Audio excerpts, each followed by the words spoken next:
What if I told you some British kings didn't lose their crowns because of grand, tragic destiny, but because they made one decision so avoidable, so stubborn, so spectacularly ill-judged that the whole reign just snapped? What if the end wasn't a heroic last stand, but a tired horse, a careless hunt, a feud left to fester, a document signed in panic, or the kind of arrogance that makes you think a nation will simply behave if you glare at it hard enough? I'm going to walk you through 33 moments where a king's own choices helped close the curtain on his rule, sometimes by deposition, sometimes by execution, sometimes by an early grave. Stick to what the records actually support, and where the sources argue, I'll tell you.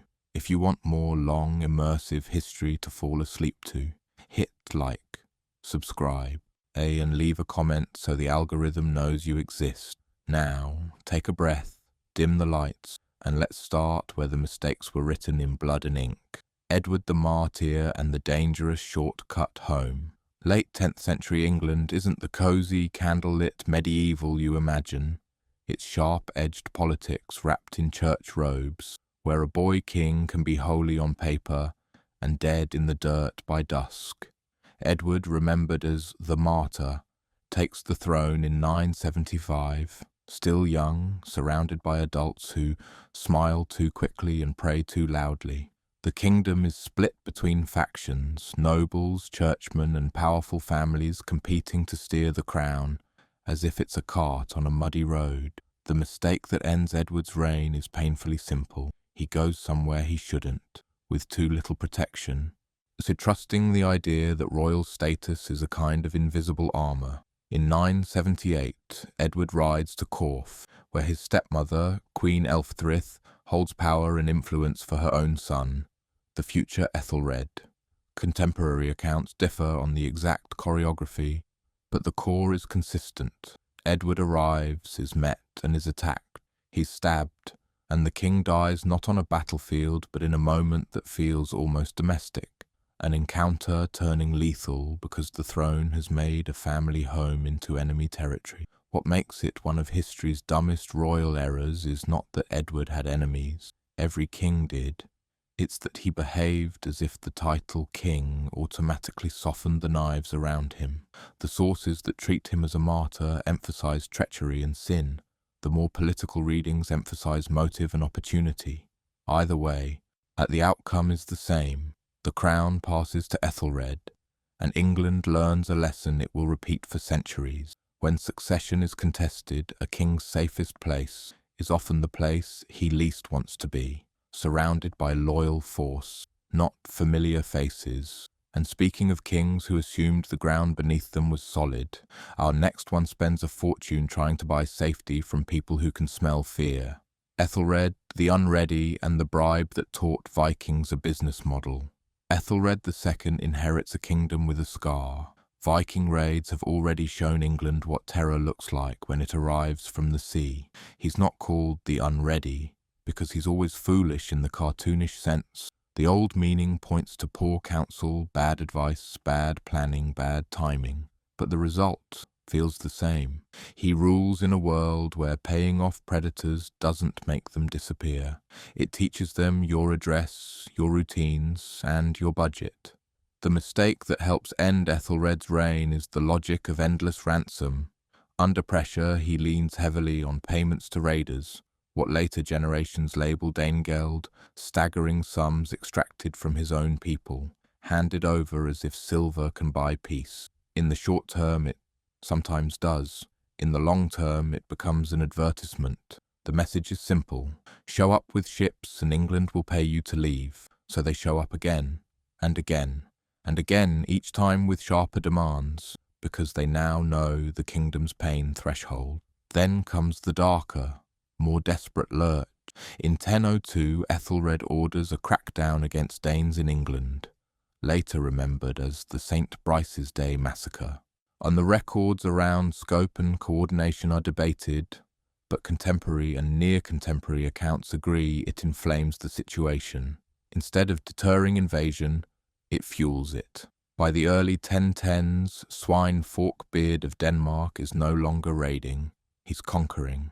In 1013, the pressure breaks the kingdom. Ethelred flees into exile, his reign effectively ended not by a single sword stroke, but by a decade of policy that alternated between paying wolves and poking them. What's dumb here is the refusal to accept the pattern. Ethelred keeps treating each crisis as isolated, each payment as the last one, each act of violence as a reset button. But predators don't forget, and neither do the nobles forced to collect the money. When the conquest finally comes, it feels less like lightning and more like gravity, slow, inevitable, and assisted by every earlier decision. Meanwhile, the man who benefits from that collapsing strategy discovers his own problem. It's one thing to seize England. It's another thing to keep breathing long enough to enjoy it. Sweyn Forkbeard and the conquest he didn't live to cash. In Sweyn Forkbeard storms into the English story, like a final exam after years of bad homework. By the time he arrives in earnest, England is exhausted, financially drained, politically divided, and emotionally numb from the cycle of raid, panic, and payment. In 1013, Sweyn's campaign succeeds with startling speed. Towns submit, leaders switch sides, Ethelred runs, and suddenly a Danish king is being acknowledged as ruler of England. The mistake that ends Sweyn's reign isn't a grand moral failure. It's the classic conqueror's illusion that capturing the throne is the same as stabilizing it. England is not a chair you sit in. It's a room full of people deciding whether to tolerate you. Sweyn moves fast, and in doing so he relies on momentum. Submission driven by fear, opportunism, and the sense that Ethelred is finished. But fear expires, opportunism shifts, and legitimacy takes longer than a campaign season. Sweyn dies in early 1014, only months after being accepted as king. The exact cause is unclear in the way many medieval deaths are unclear. Some accounts lean into the dramatic, others into the ordinary. The point is not the medical detail. The point is the timing. By not securing a durable settlement, by not baking his rule into institutions, alliances, and long-term governance, Sweyn leaves his conquest fragile. With him gone, England becomes a tug-of-war again. Ethelred returns. Sweyn's son Knut must fight for what his father grabbed too quickly to properly hold. It's the kind of mistake that looks silly only because history is ruthless about timing. If you conquer a kingdom and then die almost immediately, you've effectively done the hardest part for your successor while leaving them the most dangerous part. The messy transition where everyone tests the new order. Sweyn's short reign becomes a reminder that the crown is not won when the enemy flees. It's won when the people stop imagining alternatives. And speaking of alternatives, next comes a king who tries to split the prize with his rival, only to discover that compromise is not a shield against betrayal. The Edmund Ironside, and the handshake that opened his throat. Edmund Ironside has one of those nicknames that sounds like it should come with a victory montage. He earns it the hard way, resisting Knut's conquest with a stubbornness that feels almost personal. In 1016, England is a battlefield not just of armies but of loyalties. Powerful men switch sides the way you change cloaks in cold weather. The kingdom is tired and the throne is wobbling. Edmund's mistake is born from exhaustion and political realism. After brutal fighting, he and Knut reach an agreement. England will be divided. Edmund keeps Wessex. Knut takes much of the rest, and the survivor will inherit the whole kingdom. On paper, it's a practical attempt to stop the bleeding. In reality, and it's a contract signed in a world where contracts are only as strong as the knives in the room. Edmund dies within weeks. The circumstances are murky and contested. Medieval sources are not always gentle about separating rumour from report. Some accounts allege assassination, others suggest illness, but the political consequence is immediate and unmistakable. Knut becomes king of all England. The dumb part, if we're being honest, is less the treaty itself and more the belief that an agreement between rivals in a collapsing state will be honoured when one side benefits enormously from breaking it. There's also the supporting cast of disaster, figures like Edric Streona, notorious even in his own time for opportunism, loom in the background of these years. Edmund's reign is a crash course in why personal bravery can't compensate for structural rot. If your elite class sees loyalty as optional, then the crown becomes a prize handed around, not an institution defended. Edmund is remembered as valiant, and he likely was. But valour is not a strategy. His reign ends as a cautionary tale. When the kingdom is already half sold to the highest bidder, a king's handshake can be the most dangerous thing he offers. Meanwhile, the next king understands power better than Edmund did, yet even he can't resist the oldest royal temptation, assuming his own planning is so good that the future will obediently follow it. Harold Harefoot and the shortcut to a crown that poisoned him.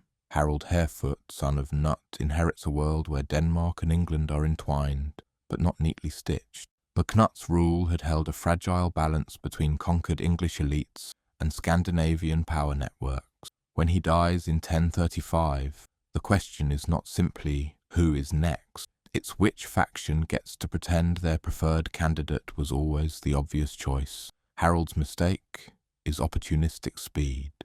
He moves to seize control in England while his half-brother Harthacnut is tied up in Denmark.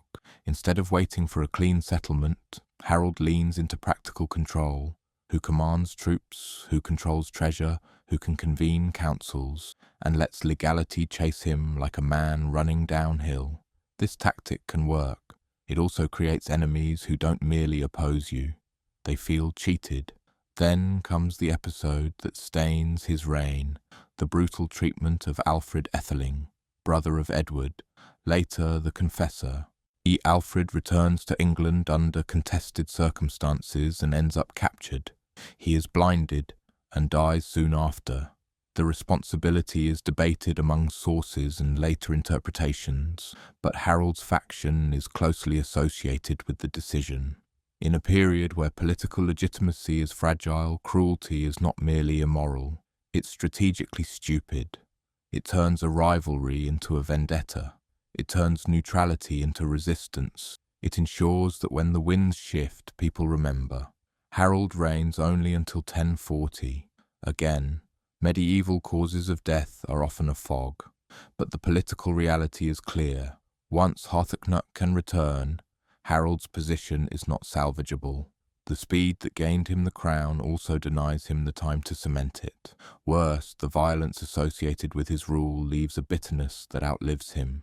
He dies, and his body's later treatment, rumours of desecration and indignity, reflects how little love he inspired among the victors. The dumbness here is the classic temporary solution mistake. Harold grabs power as if control today guarantees security tomorrow.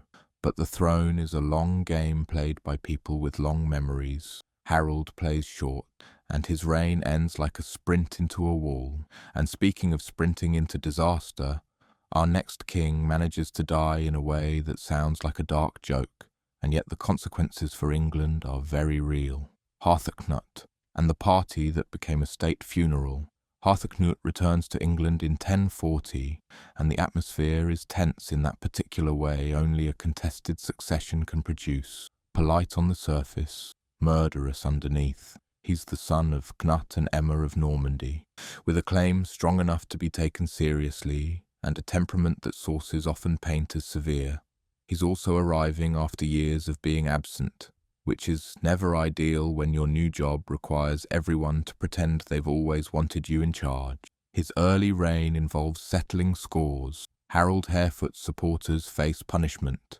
Taxes rise to fund fleets and secure rule. If you want to be charitable, you call it consolidation. If you want to be honest, you call it a king trying to prove he can't be pushed around. Either way, it doesn't create affection. Then comes the mistake that ends his reign, and it's almost absurd.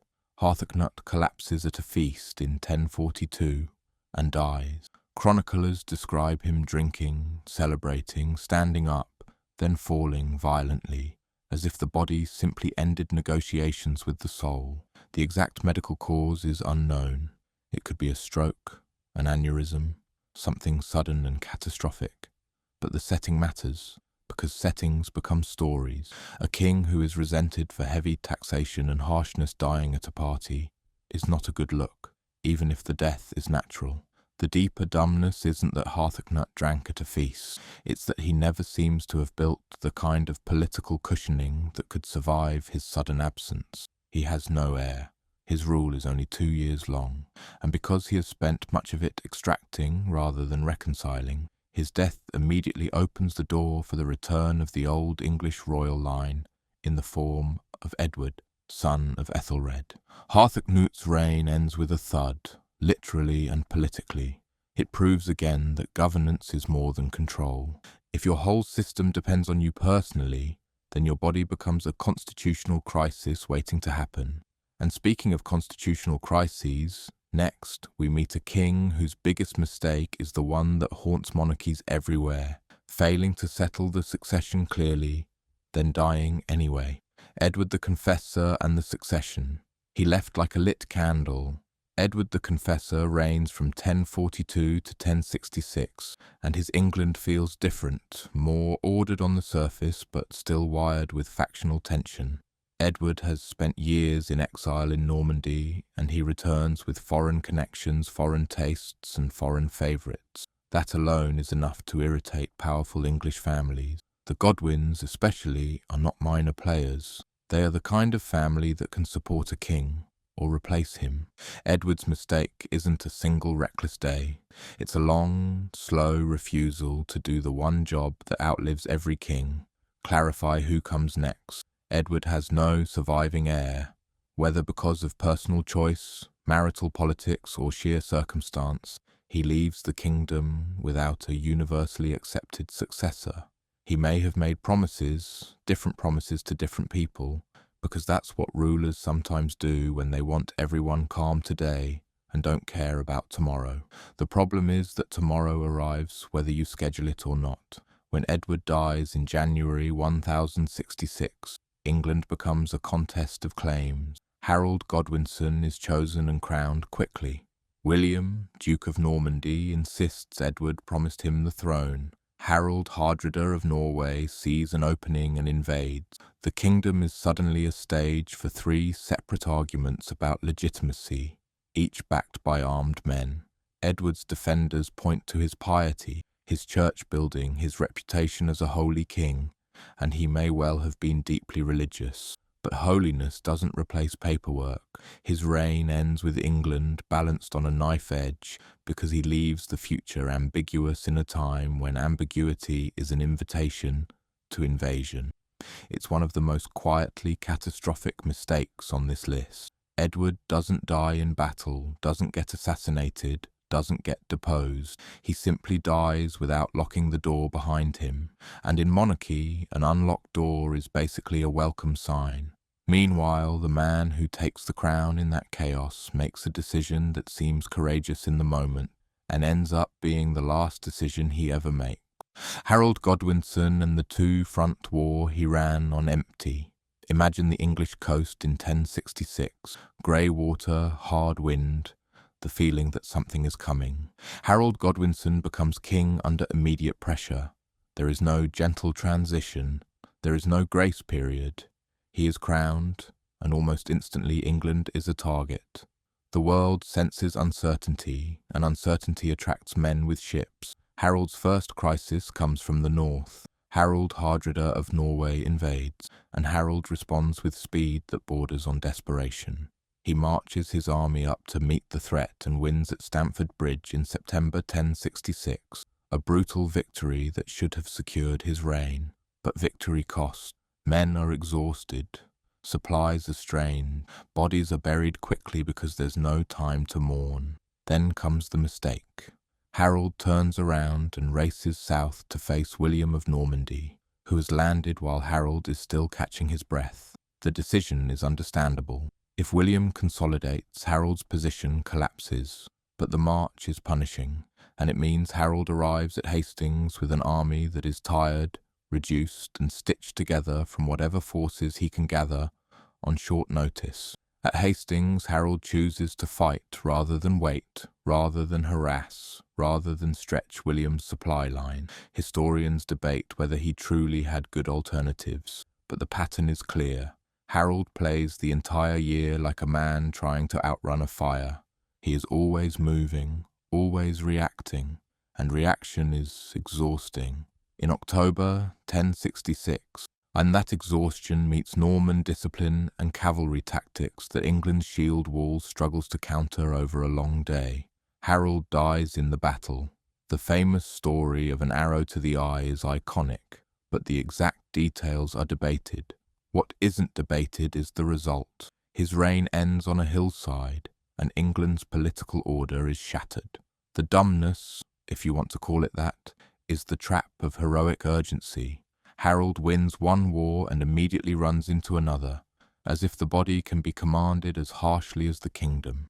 And speaking of bodies and kingdoms, our next king conquers England, but his final mistake is the one conquerors make when they can't stop punishing a place they've already won. William the Conqueror and the violence that boomeranged William I does not take England with a gentle hand. After 1066, there is resistance, regional, local, stubborn, and William responds with something closer to a policy of terror than a policy of reconciliation. Nowhere is this more infamous than the harrying of the North in 1069 and 1070, where campaigns devastate land, burn food supplies and leave famine in their wake. The goal is obedience through fear. It works, in the way that smashing a clock can stop it ticking. William's mistake isn't that he was harsh. Conquerors often are. It's that he keeps operating as if force is the only language necessary, even as he ages into a ruler who needs stability more than intimidation. His reign becomes a constant series of movements between England and Normandy, putting out fires, managing revolts, dealing with relatives who treat loyalty as a negotiation. In 1087, William campaigns in France, attacking the town of Mantes. The campaign is aggressive, punitive, and in some accounts needlessly destructive. During this operation, William suffers an injury. Descriptions vary, but the theme is consistent. His body is hurt in a way that becomes fatal. The story becomes almost grotesque in its symbolism. A king who has spent decades wielding violence ends up undone by the physical costs of continuing to wage war when he could have slowed down. His death scene, as described by later narratives, has an ugly edge. The conqueror's body is handled with less dignity than you might expect for a man who remade a kingdom. Accounts speak of logistical embarrassment, of the realities of a corpse in a hot season, of how quickly majesty becomes biology. Whether every detail is reliable matters less than what the story communicates. Even the most powerful king is not exempt from the consequences of choosing conflict as a default setting. William's reign ends not with a revolt toppling him, but with his own insistence on still being the hammer at an age when hammers crack. He leaves behind a transformed England and a succession divided among sons, which of course means the next era begins with family drama sharp enough to cut. And speaking of family drama, our next king dies doing something almost cartoonishly reckless, and the mystery of it still makes historians squint. William II, Rufus, and the Arrow in the New Forest. William II, known as Rufus, rules England from 1087 to 1100 with a reputation that chroniclers rarely describe warmly. He is forceful, financially aggressive, and often in conflict with churchmen who dislike his control over appointments and revenues. He's also a king who seems to enjoy risk, especially the kind that comes with horses, weapons, and the social theatre of the hunt. The mistake that ends his reign is simple. He goes hunting in the New Forest, and he does not come back. In August 1100, William is struck by an arrow and dies. The story sounds straightforward until you look at it closely. Hunting accidents happen, but kings don't usually die accidentally in a world where politics are solved by removing inconvenient people. The records don't give us a single clean answer, and anyone who insists otherwise is trying to sell certainty. What we do have are suspicious features: the identity of the man traditionally blamed, Walter Tyrrell, who reportedly flees. At the speed with which William's brother Henry moves to seize the treasury and secure coronation, the broader atmosphere of court faction and resentment. Some chroniclers treat the death as divine judgment. Others hint at foul play. Modern historians tend to stay cautious. Plausible accident, plausible conspiracy, impossible to prove. But here's the dumb part that doesn't require a murder plot. William is a king in a dangerous political environment who chooses to separate himself from controlled security and play with lethal weapons in rough terrain. Even if it's an accident, it's an avoidable accident. It's the medieval equivalent of a leader ignoring every security protocol because he wants to feel normal for an afternoon. His reign ends on forest ground, and his brother Henry seizes the moment, not tomorrow, not after morning, and immediately, because in monarchy a vacancy is a race and hesitation is how you lose. And speaking of kings who lose because they can't say no to their own appetites, next comes a death so mundane it almost feels like satire, except it changes the course of English history. Henry I and the lamprey meal that outran a king.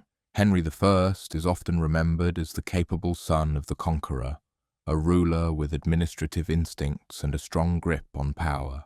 He issues charters, manages nobles, and tries, sometimes successfully, to impose order on a realm that has seen brothers fight brothers for crown. He's not a fool, which is precisely why the way his reign ends feels like the universe playing a joke with a straight face. The mistake is dietary stubbornness. According to chroniclers, Henry is warned against eating lampreys, an eel-like delicacy associated with wealth and status, because they don't agree with him. He eats them anyway. In 1135, after a meal involving lampreys, Henry falls ill and dies soon after. The exact medical mechanism is not recoverable with certainty, and it's possible the lampreys are an easy narrative hook for writers who love moral lessons about excess. But even with caution, the core is credible. Henry disregards advice about his health, and his death comes quickly enough to become linked, forever, with that choice. What makes this dumb isn't the menu, it's the consequences of dying unprepared in a kingdom where succession is already fragile. Henry's legitimate son, William Adelin, had drowned in the White Ship disaster in 1120. Henry had tried to secure the succession through his daughter, Matilda, getting oaths of support from nobles. But oaths are not locks, they are words, and words are light enough to be carried away by ambition. When Henry dies, the realm doesn't smoothly accept Matilda. Instead, Stephen of Blois seizes the throne, and England falls into a civil conflict remembered as the Anarchy. Years of war, shifting alliances, and suffering follow, a national crisis made far more likely because Henry's succession planning depended on everyone keeping their promises after he was gone. So yes, the lampreys are almost comical, but the true mistake is larger. A king with no surviving son, in a system built to prefer sons, dies without a transition strong enough to survive opportunists. Henry's reign ends and England pays for it in blood and chaos. Meanwhile, the opportunist who benefits from that vacuum learns the next lesson the hard way. Grabbing a crown is easy. Keeping it while everyone argues about legitimacy is not. Stephen and the Civil War, he couldn't win or end. Stephen doesn't inherit a crown so much as he snatches one while everyone else is still pretending oaths matter. Henry I spent years extracting promises that his daughter Matilda would succeed him. When Henry dies in 1135, Stephen moves fast, faster than legality, faster than consensus, faster than the fragile idea that England can be governed by anything other than whoever gets to the treasury first. That initial grab is the mistake that poisons everything after it. Because once you break the rules of succession, you don't get to act surprised when other people start breaking rules too. Matilda's supporters aren't just rebels, but in their minds, they're enforcing the plan Stephen just bulldozed. Nobles who backed Stephen for convenience back someone else when convenience changes. Castles multiply like weeds because everyone decides their best security policy is their own private fortress. Stephen's reign becomes the anarchy, Years of shifting fronts, starving countryside, and authority drained into local strongmen. His worst failure is not losing a single battle, it's failing to end the war decisively when he has chances. He captures Matilda's key allies at moments, then can't convert that into lasting settlement. He nearly captures Matilda herself, then watches the advantage dissolve. His own legitimacy is always conditional, always negotiable, always one betrayal away from collapse. By the early 1150s, Stephen is forced into a compromise that admits the truth. He will be king, but Matilda's son Henry will inherit. It's a graceful landing only because the alternative is falling off the cliff. Stephen dies in 1154, and his reign ends not with a dramatic overthrow, but with the quiet humiliation of a king who spent a lifetime fighting for a crown he couldn't make secure. And speaking of insecure crowns, next comes a king who wins glory abroad and then dies because he can't resist turning a minor grudge into a lethal hobby. Richard the Lionheart and the pointless siege that killed him. Richard I is the kind of king people romanticize precisely because he's rarely in England. He's a warrior, a crusader, a legend in armour, great for songs, less great for administration. He spends much of his reign abroad, and were financing wars and crusades through heavy demands at home. But the mistake that ends his reign is almost insultingly small for a man with such a massive reputation. In 1199, Richard is in France, dealing with rebellion and the endless friction of Angevin territory. He becomes involved in a siege at Charlus, often explained as a dispute over treasure, or over defiance, or over the simple royal impulse to punish a minor lord who didn't show proper fear. The details shift depending on the account, but the shape is consistent. Richard chooses to personally participate in a relatively minor siege, exposing himself to the most democratic weapon on a medieval battlefield. A crossbow bolt hits him. The wound is not immediately fatal, which makes the whole thing worse, because it creates time for infection, for slow decline, for the king's body to become a political countdown. Some sources emphasize medical failure, others emphasize the grim reality that even a small wound can become lethal in an age without antibiotics. Either way, Richard dies, and his reign ends because he treated himself like an invincible hero in a situation that didn't deserve his presence. The dumbness isn't bravery, it's scale. A king is not a normal soldier. His risk calculus should be different. Richard, intoxicated by the identity of warrior king, puts his own life on the line for a siege that, in the grand scheme, is a footnote. The consequence is enormous. His brother John inherits, and England's next chapter becomes a masterclass in how to lose authority, territory, and trust at record speed. Meanwhile, John doesn't need a crossbow bolt to end his reign's credibility, and he does it with paperwork, tantrums, and a spectacular inability to stop making enemies. King John and the talent for turning everyone against him. John begins with a handicap. He's already been judged even before he's king. Chroniclers and later tradition paint him as slippery, vindictive, and grasping. That reputation isn't entirely fair. History likes a villain. But John makes it painfully easy for people to believe the worst. His reign-ending mistake isn't one single misstep. It's a sustained campaign of forcing the political class to ask a deadly question. Would we be better off with literally anyone else? John loses Normandy to the French king Philip II in the early 1200s, a blow to prestige and resources. Then he tries to compensate by squeezing England. Money, fines, more feudal payments, turning royal government into a machine that exists to extract until it breaks. He also picks a fight with the church over the appointment of the Archbishop of Canterbury, leading to an interdict and eventual submission. John's later reconciliation with the papacy helps him tactically, but it adds another layer of resentment. He manages to look both oppressive and humiliating, which is an impressive combination. By 1215, the barons revolt. John is forced to agree to Magna Carta, a document that becomes iconic, partly because John almost immediately tries to wriggle out of it. Civil war follows, and the barons invite Prince Louis of France to take the English throne. That invitation is the moment John's reign is truly in freefall. When your own nobles are shopping for a replacement monarch, you are no longer governing. You are auditioning for your job. John dies in 1216, during the conflict, with the kingdom fractured. The crown survives only because his heir Henry III is a child, easier to rally around, easier to control, easier to forgive. John's reign doesn't end with him dragged from the throne, but the end is shaped by his mistake. He pushed his society to the point where foreign invasion looked like a reasonable administrative reform. And speaking of reforms, sometimes the reform is just a king reforming his own court into a private club of favourites, then acting shocked when the country hates the bouncer. Edward II and the favourites who turned a king into a target. Edward II inherits a powerful monarchy and treats it like a personal hangout. The trouble begins with his favourites. First Piers Gaveston, later the Despensers, men who receive titles, lands, and influence in ways that make the nobility feel robbed in broad daylight.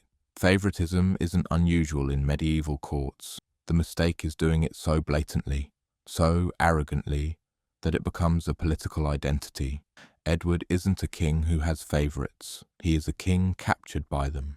The barons respond with pressure, exile demands, and eventually violence. Gaveston is seized and executed in 1312, a sign that royal authority is already leaking badly. Instead of learning caution, Edward doubles down, empowering the Despensers in a way that intensifies resentment. It's like watching someone try to extinguish a fire by throwing oil at it, then complaining about the heat. Then comes Bannockburn in 1314.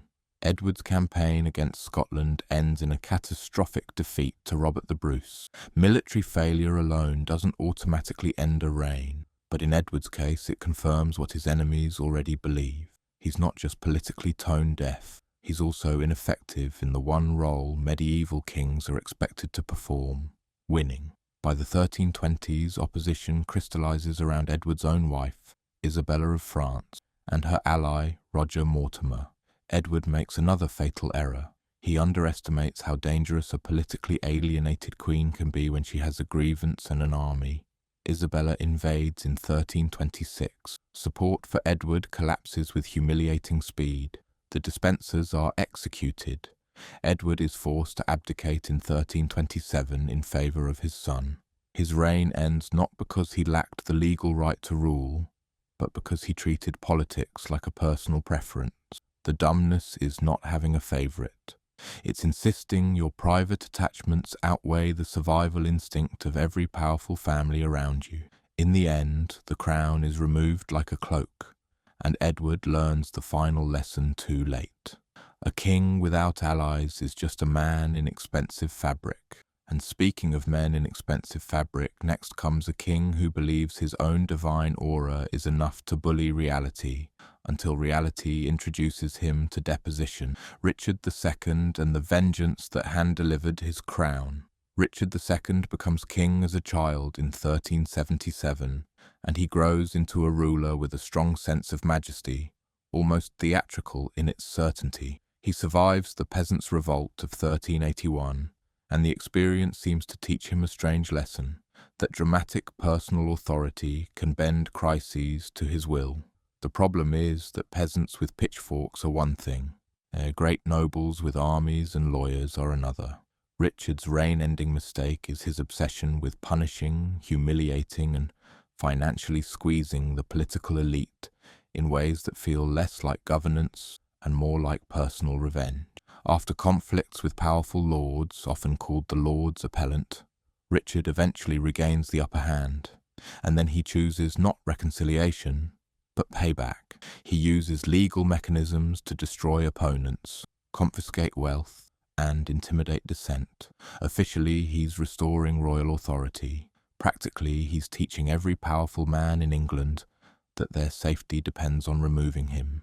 The pivot point is his treatment of Henry Bolingbroke. Later, Henry IV. Richard exiles Henry. Then, when Henry's father, John of Gaunt, dies, Richard seizes the Lancastrian inheritance. That's not just cruel.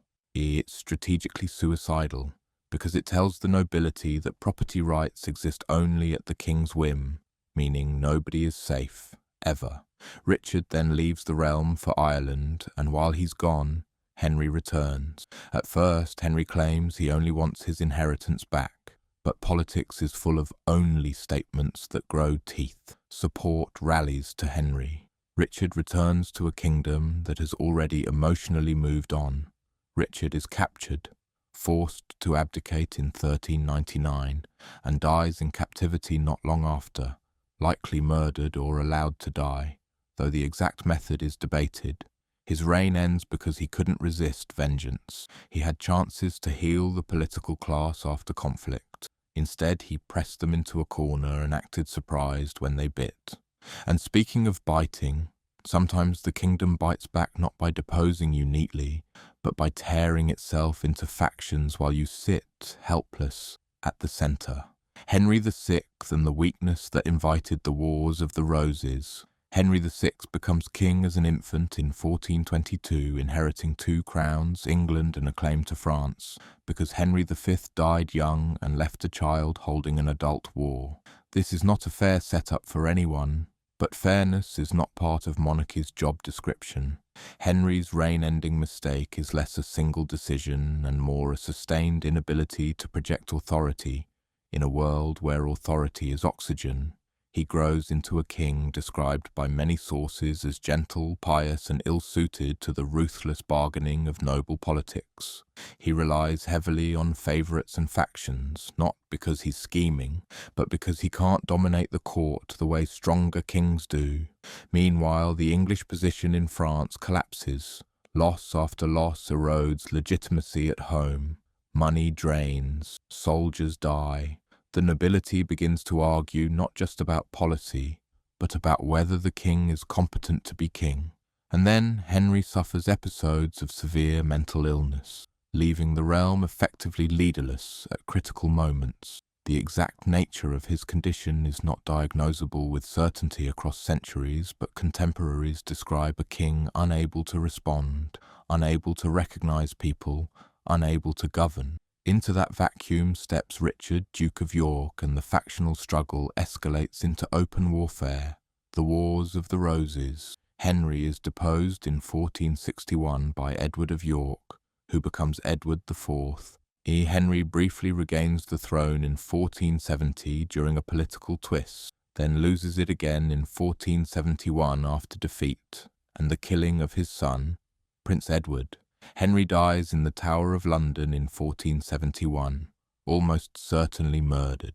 His reign ends because weakness in a violent political ecosystem is treated as permission. The dumbness here is tragic.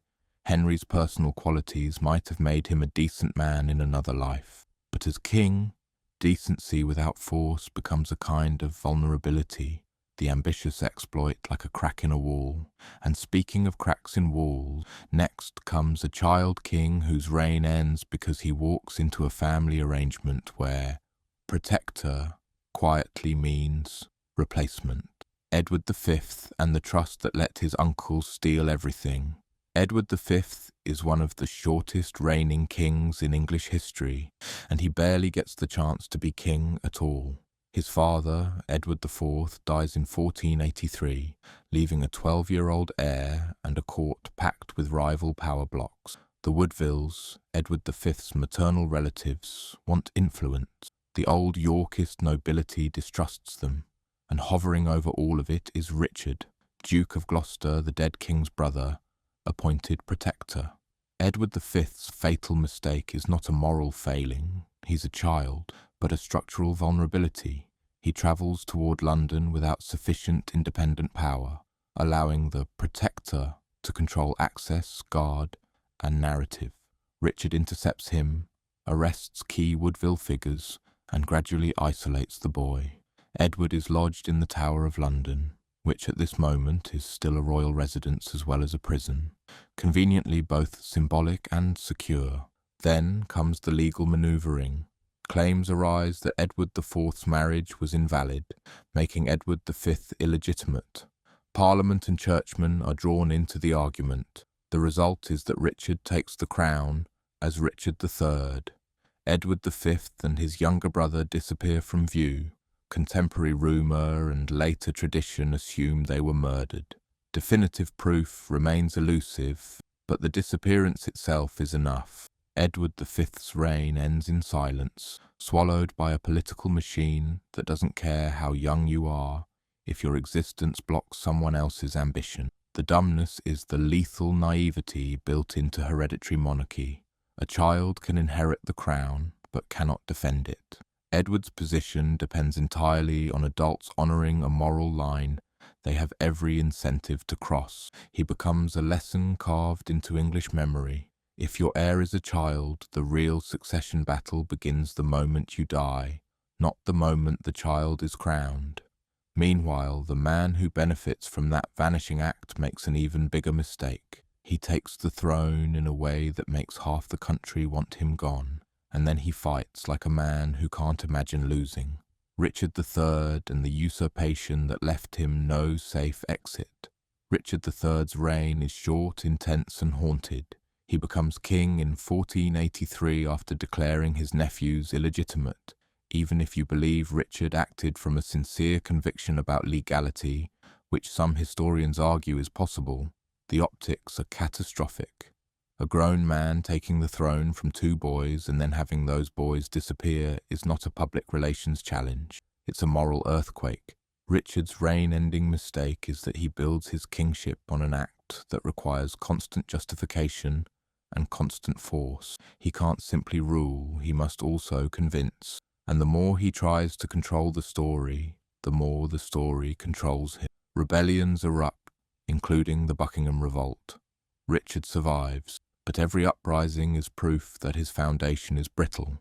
Then Henry Tudor enters the picture, an exile with a tenuous claim, made stronger by the simple fact that he is not Richard. Richard's tactical error is not that he faces Henry in battle. He has to. It's that he lets the political situation narrow into a single decisive confrontation where his personal survival equals the survival of his regime. At Bosworth in 1485, Richard fights aggressively, even bravely, reportedly making a direct charge toward Henry. It's the kind of moment that becomes legend. The king trying to end the war by killing the rival himself. The problem with legend is that it's often what you get when your plan fails. Richard's support fractures, with key figures like the Stanleys hedging until the last moment. Richard is killed in the battle, the last English king to die on the battlefield, and the Tudor dynasty begins. The dumbness is how completely Richard ties everything to a single day and his own body. A king with deeper legitimacy can survive a setback. Richard, ruling under suspicion, cannot. He leaves himself no safe exit, no fallback, no political redundancy. When the gamble fails, it fails absolutely. And speaking of absolute failure, next comes a king who doesn't lose a battle at first, but loses the narrative so badly that the kingdom eventually decides execution is simpler than negotiation. Charles I and the obsession with divine right that ended in an axe. Charles I doesn't stumble into disaster. He walks into it with a Bible in one hand and a sense of personal destiny in the other. He believes kings rule by divine right, which sounds impressive until you remember it's essentially the political version of saying, I don't have to listen to you because God likes me more. His first reign-ending mistake is refusing to treat Parliament as a partner in governance. He dissolves parliaments when they resist funding his policies, then attempts to rule without Parliament for years, often called the personal rule.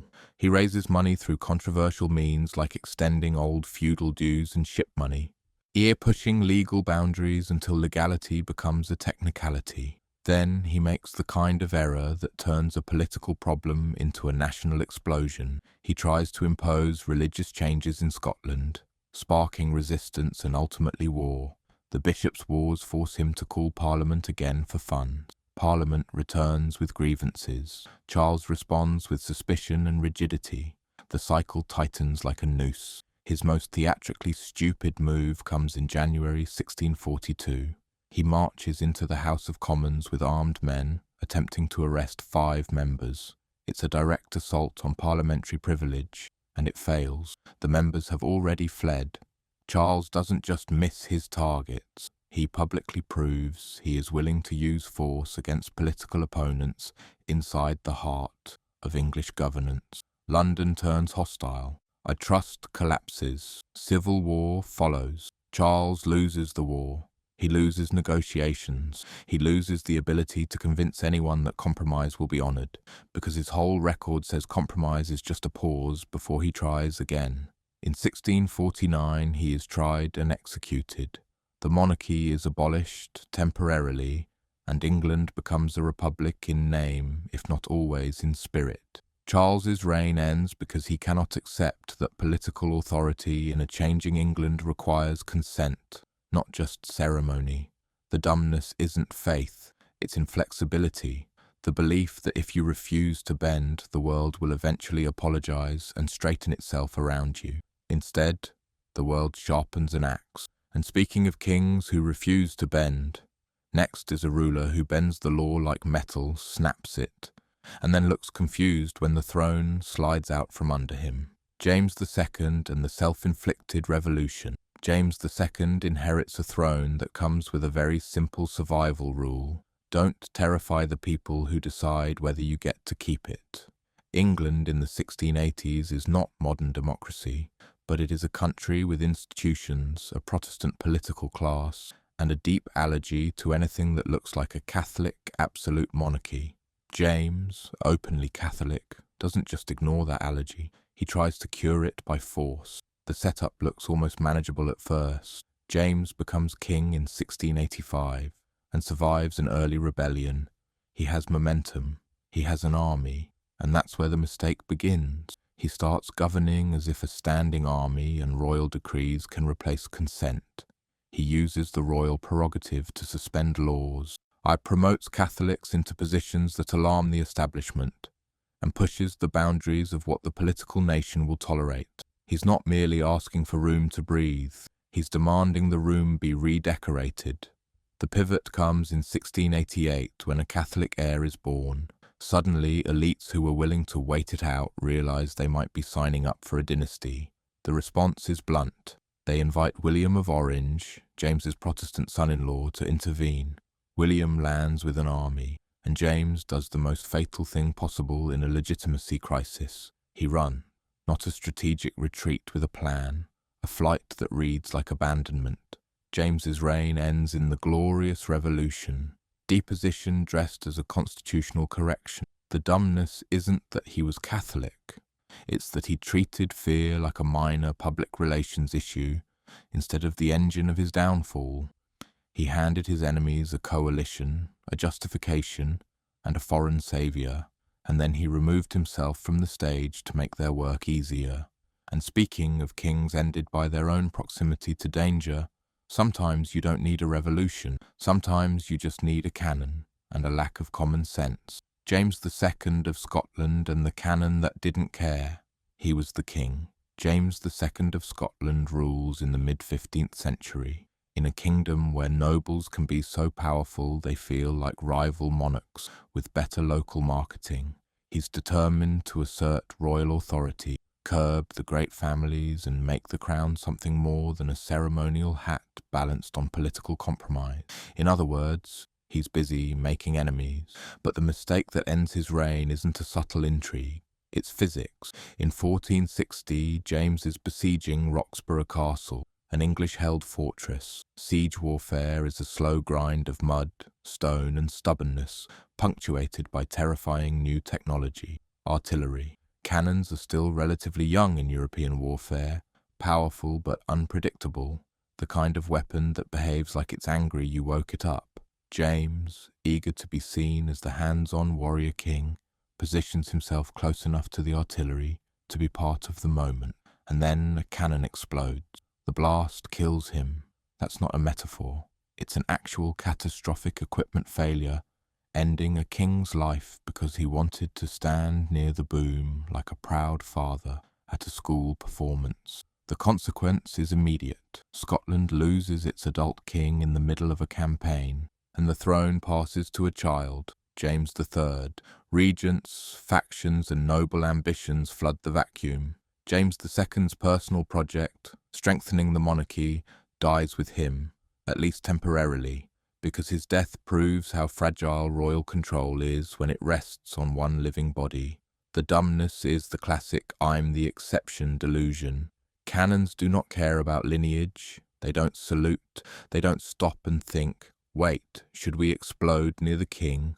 They explode wherever they like. James II died because he treated danger as a prop in his image campaign.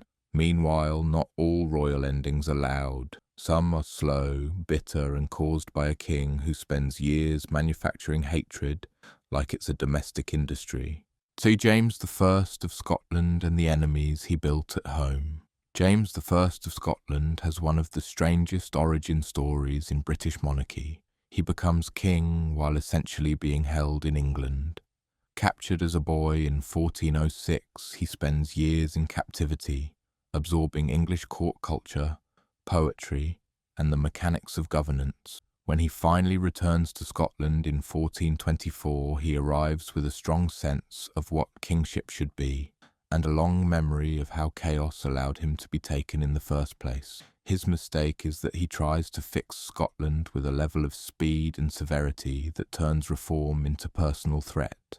James targets great nobles, especially families like the Albany Stuarts, stripping power, seizing lands, enforcing royal authority, and extracting money to stabilize the crown. Some of this is arguably necessary, but necessity doesn't make it safe. Every confiscation creates a desperate enemy. Every public humiliation creates a man who would rather risk treason than live under shame.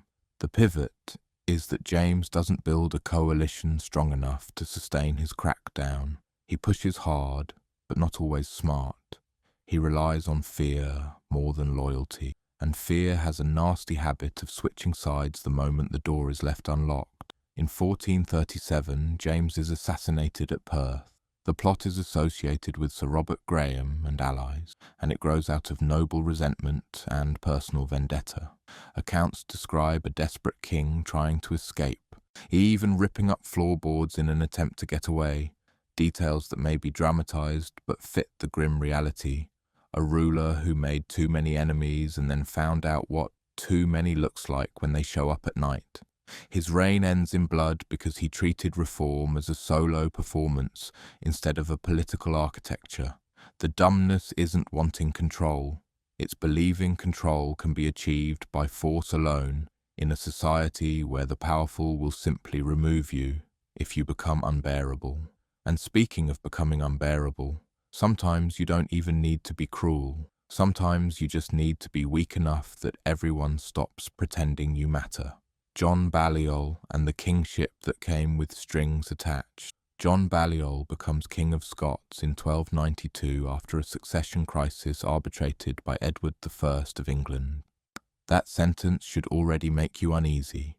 If another king is deciding who gets your crown, your independence is basically a costume you wear for ceremonies. Balliol's mistake is accepting a kingship that functions like a subcontract. Edward I treats him not as a sovereign equal, but as a subordinate who can be summoned, judged, and pressured at will. Balliol tries to navigate this humiliating arrangement, but the more he complies, the more Edward tightens control. The setup is a trap. Resist and risk invasion. Submit and become a puppet. The pivot comes when Scotland's political community pushes back. Balliol, under pressure from Scottish nobles, eventually aligns with France, an early form of what becomes the Old Alliance, and rejects Edward's demand. But by then, the damage is done. Edward sees Balliol as disobedient property rather than a rival monarch. In 1296, Edward invades Scotland, defeats resistance, and forces Balliol to abdicate. Balliol is stripped publicly. Later tradition remembers him as Tomb Tabard, the empty coat, mocked as a hollow king. He's sent away, and Scotland plunges into the wars of independence. Balliol's reign ends not because he made one dramatic battlefield error, but because he accepted a legitimacy framework controlled by the very man who intended to dominate Scotland. The dumbness is tragically structural. Balliol tries to rule with borrowed authority, then acts surprised when the lender repossesses it. He becomes a warning label. If your crown comes with strings, someone will eventually yank them. And speaking of yanking strings, next comes a king who yanks them so hard at his own nobility that they decide the easiest solution is to cut the whole puppet show. James III of Scotland and the court. He turned into a hate factory. James III inherits the Scottish throne as a child after his father dies at Roxburgh in 1460. That alone is enough to guarantee a turbulent reign. Minorities invite regencies, regencies invite factions, and factions invite the kind of help that looks like control. By the time James is ruling personally, Scotland is a landscape of powerful nobles who expect access, influence, and rewards. James makes a mistake that has ended many reigns. He chooses favourites in a way that feels like an insult to everyone else. He elevates advisors perceived as low-born or foreign, men like William Sheaves and later figures such as Robert Cochrane, and he seems to trust them more than the great magnates who believe Scotland is their shared project. It's not that kings can't have favourites, it's that James does it with the subtlety of a trumpet in a library. His policies also generate resentment, financial demands, perceived mismanagement, and unpopular decisions. The nobility begins to frame opposition as rescue, saving the realm from bad counsel. That phrase is political dynamite because it allows rebels to claim they're loyal to the institution of kingship while acting against the king himself. The pivot comes in 1488. Rebellion rises and James's own son becomes a figurehead for opposition. Think about that. The king's heir is being used as an alternative king while the original is still alive. And that's not dissent. That's a regime change rehearsed in public. At the Battle of Saltburn, James is defeated. He flees and is killed shortly after. Accounts vary on the details, but the result is the same. James III dies, and the rebels install his son as James IV. The dumbness is not losing a battle. It's spending years building a court so hated that the country decides a teenage replacement is safer than letting you continue. And speaking of teenage replacements, James IV inherits that throne and then makes one of the most famous strategic blunders in Scottish history. He risks everything on a single catastrophic gamble. James IV of Scotland and the Flodden gamble that shattered a kingdom. James IV is often remembered as capable, energetic, even charismatic, a Renaissance-minded king who strengthens administration, who encourages shipbuilding and projects a confident image of monarchy. He also has a dangerous trait. He wants Scotland to matter on the European stage, and he's willing to prove it by force. The setup for his downfall is the alliance with France. When England's Henry VIII goes to war against France, Scotland faces a choice: stay out, preserve stability, or intervene and honour the alliance. James chooses intervention. In 1513, he invades England. On paper, it's bold. In reality, it's the kind of boldness that gets kings killed. The pivot is Flodden.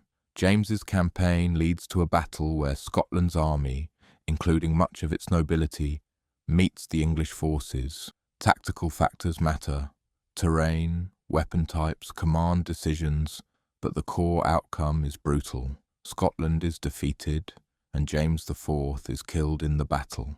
And this is not a minor royal death, it's a national amputation. Scotland loses not only its king, but a generation of leading men. The political system reels. The heir, James V, is an infant. Regency politics returns like a disease you thought you'd cured. What makes it dumb in this context isn't that alliances exist or that kings fight wars. It's the scale of the risk. James IV places the kingdom's leadership class in a single basket and then throws that basket into a battlefield. The result is predictable in hindsight. If you lose, you don't just lose territory. You lose the state's spine. And speaking of losing the spine, Sometimes a king's reign ends because he grabs power through violence and then discovers violence is the only language his enemies are willing to speak back. Macbeth and the usurpation that left him no peace. Macbeth is one of the most mythologized kings in British history, thanks largely to Shakespeare's dramatic makeover. The real Macbeth, Macbethad MacFindleich, rules as King of Scots from 1040 to 1057. He is not necessarily the cartoon villain of the play. Medieval Scottish kingship is often violent, with succession disputes and rival claims treated as normal weather. But the mistake that ends Macbeth's reign is still recognisable. He takes the crown by killing a king, and that choice ensures his own kingship will never be safe. In 1040, Macbeth defeats and kills King Duncan I in battle. That matters. The Shakespeare version emphasises murder in bed. Historical accounts point to conflict on a battlefield, which is less lurid but still politically explosive. The setup after Duncan's death is that Macbeth must hold power against rival claimants, including Duncan's son Malcolm, later Malcolm III. Macbeth rules for years, longer than many assume, suggesting a degree of stability and competence. But legitimacy built on violent displacement is always conditional. It depends on continued strength and constant vigilance, because anyone who can kill a king can also be killed like one. The pivot comes when Malcolm, aided by external support, often associated with the English court and figures like Siward, Earl of Northumbria, presses his claim. Warfare escalates. In 1057, Macbeth is defeated and killed at Lumphanan. His reign ends in the same harsh currency with which it began. The dumbness isn't that Macbeth fought for power in a violent era. It's that the method of acquisition guaranteed permanent instability. When you normalise regicide as succession policy, you're not building a dynasty. You're building a revolving door made of knives. Meanwhile, sometimes the knife is metaphorical. Sometimes it's a headline, and sometimes the mistake is choosing personal desire over the machinery of monarchy, then acting surprised when the machinery doesn't care about your feelings. Edward VIII, and the love story that cost him a crown. Edward VIII becomes king in January 1936, and he carries the modern world on his shoulders. Mass media, political parties, constitutional limits, and an empire already straining. In theory, this is monarchy evolved, ceremonial, symbolic, steady. In practice, Edward treats it like a role he can customize according to his mood. The mistake is his determination to marry Wallis Simpson, an American divorcee, in a political and religious context where that marriage is treated as unacceptable for a reigning monarch, especially one who is also Supreme Governor of the Church of England. The setup is not merely romance. Its constitutional crisis. The government, led by Prime Minister Stanley Baldwin, signals that the marriage cannot be accommodated without enormous disruption. The dominions have views too, and the monarchy's role as a unifying symbol becomes the problem. The pivot is that Edward refuses to abandon the relationship and refuses to accept a compromise that preserves his reign. He flirts with the idea of a morganatic marriage, hoping the system will bend. It doesn't. This is not medieval England where you can intimidate a council with swords. This is a constitutional monarchy where the sovereign's power is real, mostly as long as it isn't used. In December 1936, Edward abdicates. His reign ends after less than a year, an ending not caused by assassination, war, or invasion, but by a collision between personal will and institutional expectation. You can sympathize with the human story and still recognize the political reality. He chose love over the crown, and the crown did not negotiate. And speaking of institutions that don't negotiate, next, we'll step into a death that didn't come from a battlefield or a council chamber, but from a decision so small and so avoidable that it accidentally rewired a nation's future. Alexander III of Scotland. And the night ride that broke the succession. Alexander III rules Scotland in the 13th century, with the kind of quiet competence that rarely makes for dramatic legends. His reign sees stability, diplomacy, and the sort of steady-handed kingship that makes the realm feel less like a bar fight and more like a functioning country, which is exactly why the way it ends feels so maddening, like watching someone survive a storm at sea, only to trip over the dock. By 1286, Alexander's personal life has already been battered. His children die one by one, leaving succession increasingly fragile. He remarries, partly because medieval monarchy treats heirs the way people treat insurance. You don't feel safe until you have more than one. Then comes the night ride.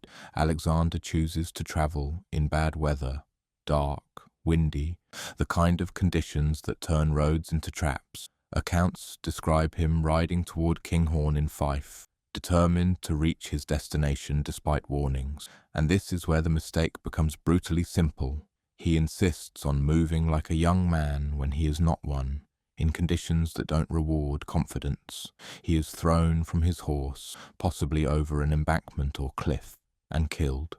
No enemy army, no grand coup, just gravity and stubbornness. The consequences are enormous. Scotland is left with an uncertain succession, eventually centred on his granddaughter, the Maid of Norway, who then dies young. That vacuum opens the door to external interference, including Edward I of England's heavy-handed arbitration and the long catastrophe of the Wars of Independence. It's one of history's clearest examples of how a single avoidable decision can detonate decades. Alexander doesn't merely die. He leaves Scotland without the one thing monarchy needs most, a clean, uncontested next step.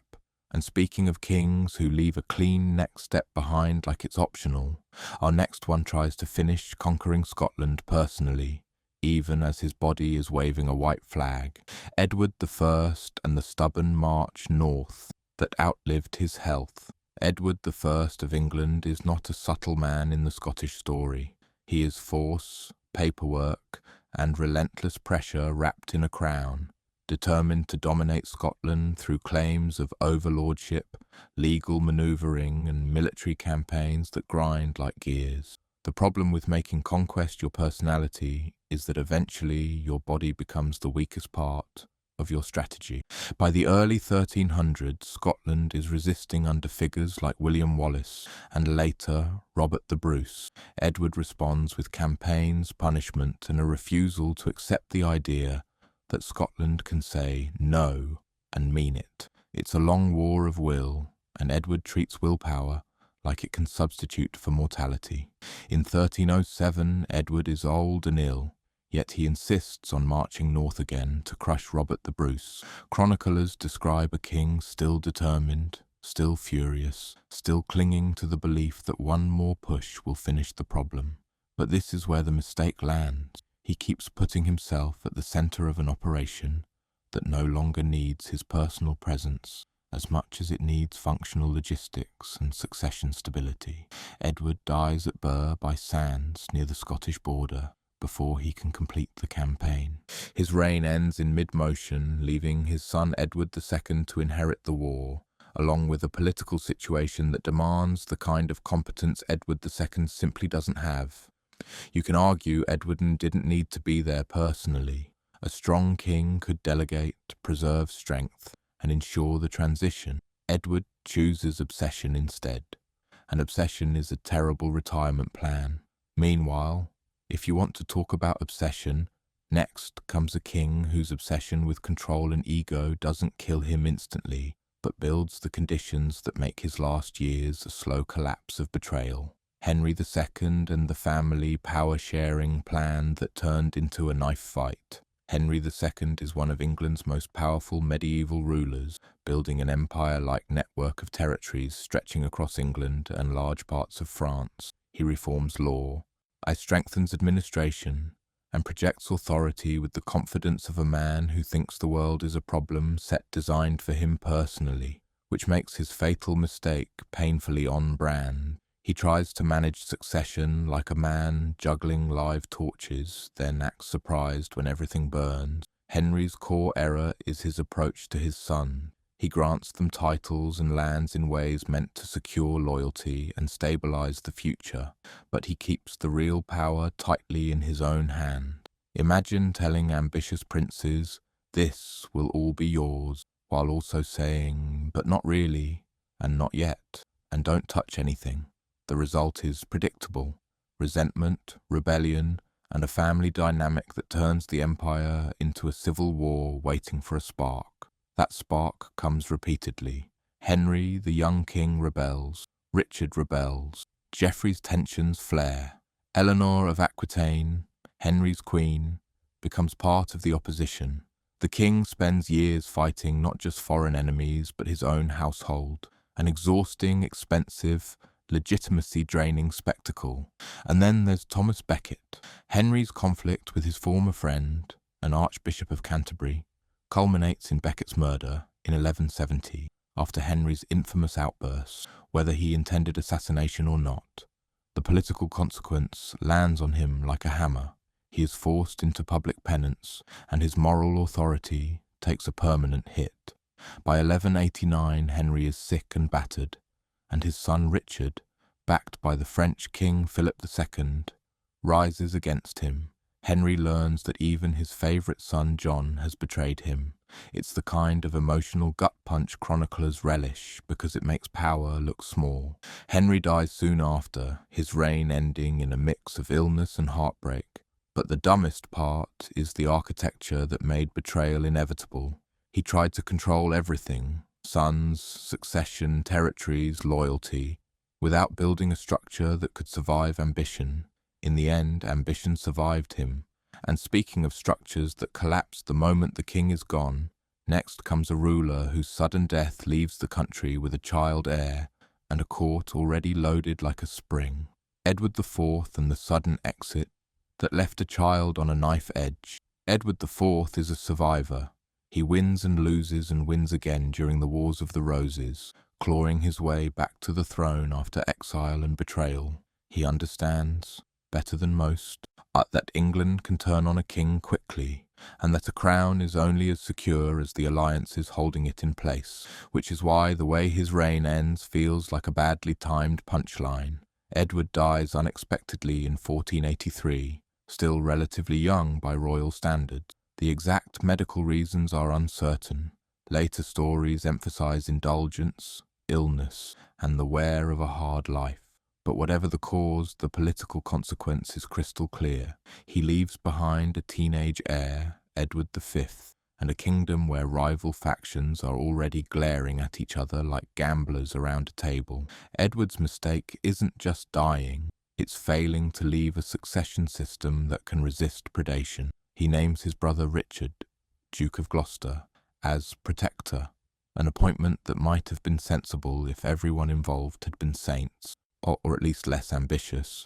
But Edward's court is divided between powerful networks, especially the Woodvilles and older Yorkist nobles, and Edward seems to assume the machinery will behave after he's gone. It doesn't. The protector arrangement becomes the doorway to usurpation. Edward V is isolated. The princes vanish. Richard becomes Richard III. And the chain of events that detonates the Yorkist line accelerates like a cart rolling downhill. Edward IV's reign ends with a lesson that should be obvious to anyone who lived through civil war. Stability is not something you leave behind by assumption.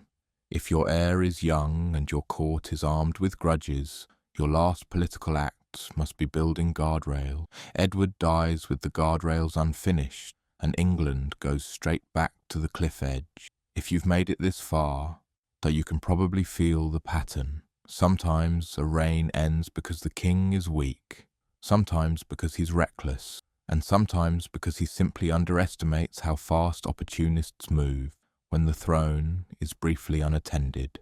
And speaking of thrones left unattended, Scotland now offers a king whose final mistake is to confuse pride with strategy, and then watch defeat follow him home like a shadow.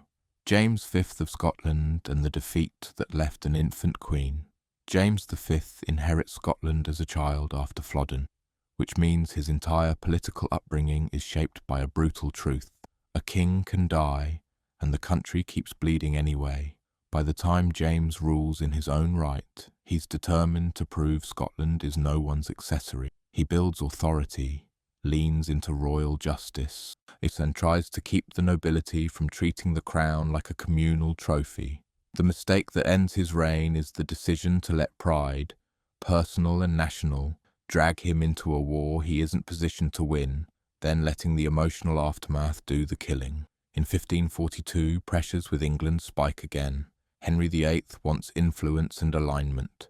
James resists. Alliances, religion and diplomacy tighten into a knot, and eventually Scotland and England slide into open conflict. At Solway Moss in November 1542, the Scottish forces suffer a humiliating defeat. The details include confusion, poor leadership and low morale. One of those disasters where it feels like the army loses its nerve before it loses the battlefield. The pivot is what happens afterward. James takes the defeat personally. Contemporary accounts describe him spiraling into illness and despair, retreating from governance, and declining rapidly. Whether the primary cause was fever, infection, or the accumulated stress of politics and disappointment, the timeline is stark. Within weeks, James is dead at only 30, and then the consequence lands with that cruel, familiar rhythm. The heir is an infant. Mary, Queen of Scots, is only days old when she becomes queen. Scotland is thrown into regency politics again, and now the stakes are amplified by religion and international rivalry. The kingdom becomes a prize in the hands of factions and foreign powers, and the child at the centre becomes less a person than a symbol fought over. The dumbness, because that's what we're calling it in this series, is not that James wanted Scotland to stand tall. It's that he let a single military humiliation become a personal catastrophe so large, it erased his ability to stabilise the future. In monarchy, your feelings are never private. They're national weather. And James V allowed one storm to become his ending. So that's the pattern, isn't it? 33 reigns, 33 endings, and the same trapdoor disguised with different carpets. Some kings fall because they're cruel. Some fall because they're naive. Some fall because they're so convinced they're chosen by God that they stop noticing the people holding the rope over the trap. A boy king rides into the wrong household and learns that family is just politics with better table manners. A desperate ruler pays off raiders and accidentally invents a subscription model for invasion. A conqueror wins a kingdom and dies before the ink dries, leaving his son to fight the aftershocks. A warrior legend can't resist a minor siege and gets taken out by one bolt, proving again that a king's body is the most fragile national asset in the realm. And then there are the ones who don't just make mistakes, they commit to them, like it's a personal brand. John turns governance into a shaking down operation until his barons start auditioning French replacements. Edward II treats the realm like a private club for favourites until his own queen comes home with an army and a new partner. Richard II can't stop using revenge as policy, so the nobility decides the safest future is a different king. Charles I walks into Parliament with soldiers as if intimidation is a governing philosophy. Taran ends up discovering that divine right does not stop an axe. Even the absurd ones are deadly. A king eats what he's warned not to eat, dies and leaves a succession crisis that grinds England into civil war. Another king stands too close to his own cannon, and the cannon, unmoved by pedigree, turns monarchy into shrapnel. Alexander III insists on riding through the dark, falls, and Scotland's future snaps in half for generations. Edward VIII decides the crown should negotiate with his private life, and the Constitution calmly says no. If there's a single uncomfortable truth underneath all of it, it's this. Monarchy sells the image of permanence, but it runs on alarmingly human parts. Ego, fatigue, hunger, pride, loneliness, stubbornness, and the fatal belief that consequences are for other people. A crown can make a man feel untouchable. History keeps reminding us the crown is just metal. The body underneath is still breakable. The alliances underneath are still negotiable. The public underneath still has a limit. So the next time a reign collapses in a story, whether it's on a battlefield, in a council chamber, on a hunting ground, or after one disastrous decision, remember how often the ending isn't fate at all. It's a choice, sometimes loud, sometimes quiet, sometimes made in full daylight, sometimes made in the dark, on a road that never forgives. If you want more long, fact-dense history like this for sleep or background listening, subscribe, leave a comment with the next topic, and I'll meet you right back here, where crowns glitter, mistakes compound, and history patiently keeps receipts.